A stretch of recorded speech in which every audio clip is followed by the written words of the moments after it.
Assalamualaikum warahmatullahi wabarakatuh. Perkenalkan, nama saya Sari Amalia dari kelas B2 dengan NIM B25060249. Di sini saya akan membawakan materi tentang asuhan kebidanan, pranikah, dan prakonsepsi. Adapun judulnya yaitu jarak ideal dalam kehamilan. Baik, untuk mempersingkat waktu, langsung saja saya masuk ke materi. Yang pertama yaitu pengertian jarak kehamilan.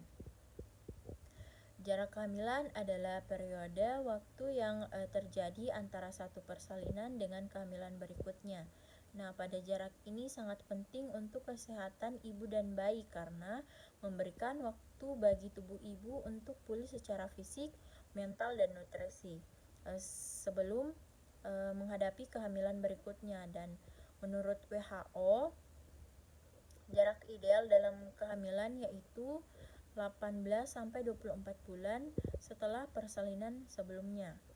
Nah, adapun komplikasi yang akan terjadi jika jarak kehamilan terlalu dekat yaitu yang pertama perdarahan postpartum, anemia, kelahiran prematur, BBLR, dan komplikasi pada plasenta. Adapun faktor medis, yang pertama itu faktor sosial, faktor ekonomi, dan faktor psikologis. Jarak kehamilan yang ideal tidak hanya bertujuan untuk kesehatan fisik tetapi juga mendukung kesejahteraan psikososial ibu dan keluarga. Adapun manfaat jarak ideal dalam kehamilan yaitu menjaga jarak ideal dalam kehamilan memiliki berbagai manfaat yang signifikan bagi kesehatan ibu, bayi, dan keluarga secara keseluruhan. Beberapa manfaat utama yang meliputi yang pertama yaitu kesehatan ibu, dapat mengurangi risiko komplikasi kehamilan seperti anemia, perdarahan postpartum, dan komplikasi pada kehamilan.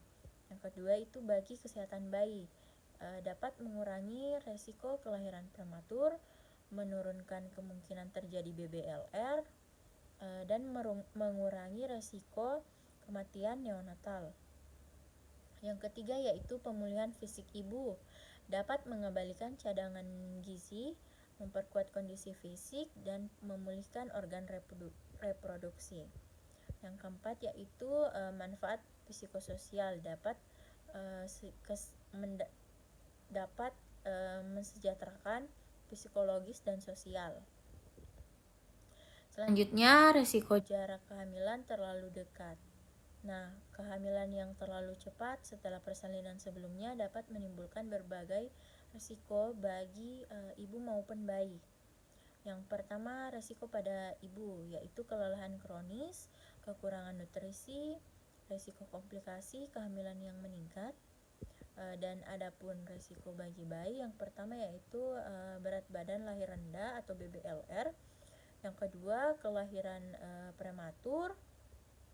Yang ketiga yaitu kematian neonatal meningkat.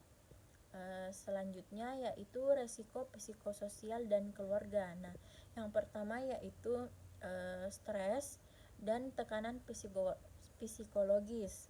Yang kedua, beban ekonomi yang meningkat, dan yang ketiga yaitu pola asuh yang menurun. Maksudnya yaitu kualitas dalam mengasuh anak itu akan menurun sehingga anak yang sebelumnya itu merasa tidak disayang. Nah, selanjutnya yaitu strategi perencanaan jarak kehamilan. Menjaga jarak kehamilan ideal memerlukan perencanaan yang matang dan dukungan dari tenaga kesehatan serta keluarga. Adapun strategi yang dapat diterapkan antara lain yang pertama yaitu konseling kontrasepsi pasca persalinan, yaitu pemilihan metode kontrasepsi. Nah, konseling dapat membantu ibu memilih metode kontrasepsi yang sesuai seperti pil KB, IUD, suntik atau implan sesuai dengan kondisi kesehatan ibu.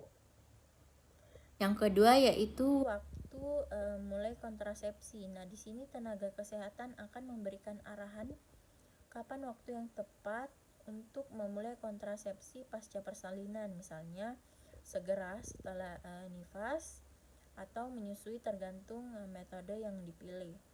Yang terakhir yaitu pemantauan dan follow up. Nah, pemeriksaan rutin diperlukan untuk memastikan metode kontrasepsi berjalan dengan efektif dan tidak menimbulkan efek samping yang serius. Selanjutnya, nutrisi dan gizi seimbang untuk ibu. Yang pertama yaitu pemulihan cadangan gizi. Dapat memberikan waktu bagi ibu untuk mengembalikan zat besi, kalsium, vitamin, dan energi yang hilang selama kehamilan dan persalinan. Yang kedua, mengonsumsi makanan yang sehat, yaitu mengutamakan konsumsi sayur, buah, protein, biji-bijian, dan suplemen jika diperlukan sesuai anjuran dari tenaga kesehatan. Yang ketiga yaitu manajemen berat badan, yaitu menjaga berat badan ideal sebelum kehamilan berikutnya, membantu mengurangi risiko komplikasi seperti preeklamsi dan diabetes gestasional. Selanjutnya, edukasi keluarga dan suami. Yang pertama yaitu peran keluarga dan suami. Keluarga dan suami perlu memahami pentingnya jarak kehamilan agar dapat mendukung ibu secara fisik, emosional, dan psikologis. Yang kedua, perencanaan keluarga. Edukasi membantu pasangan dalam menentukan jumlah anak yang diinginkan dan kapan waktu kehamilan berikutnya sesuai kesehatan ibu dan kesiapan keluarga. 3. Penguatan dukungan emosional. Nah, ibu yang mendapat dukungan penuh dari keluarga cenderung lebih patuh dalam menjalankan perencanaan jarak kehamilan. Baik, yang terakhir yaitu pemantauan kesehatan rutin. Nah, di sini yang pertama yaitu pemeriksaan kesehatan berkala. Melakukan check up rutin untuk menilai status kesehatan ibu pasca persalinan dan kesiapan tubuh untuk hamil kembali.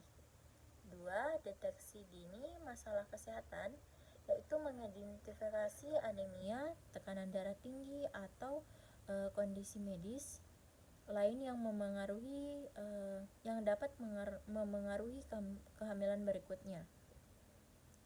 Yang ketiga yaitu konsultasi dengan bidan atau dokter. Nah, tenaga kesehatan akan memberikan saran khusus terkait metode kontrasepsi, nutrisi, dan waktu ideal untuk hamil berikutnya.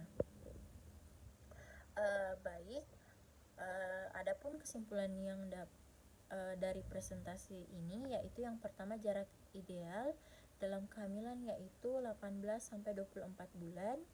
Yang kedua, memberikan manfaat bagi kesehatan ibu dan bayi. Yang ketiga, risiko meningkat jika jarak terlalu dekat atau terlalu lama. Yang keempat, perencanaan kehamilan melalui edukasi, nutrisi, dan kontrasepsi yang sangat penting. Baik, itu saja yang dapat saya sampaikan. Lebih dan kurangnya mohon dimaafkan. Wassalamualaikum warahmatullahi wabarakatuh.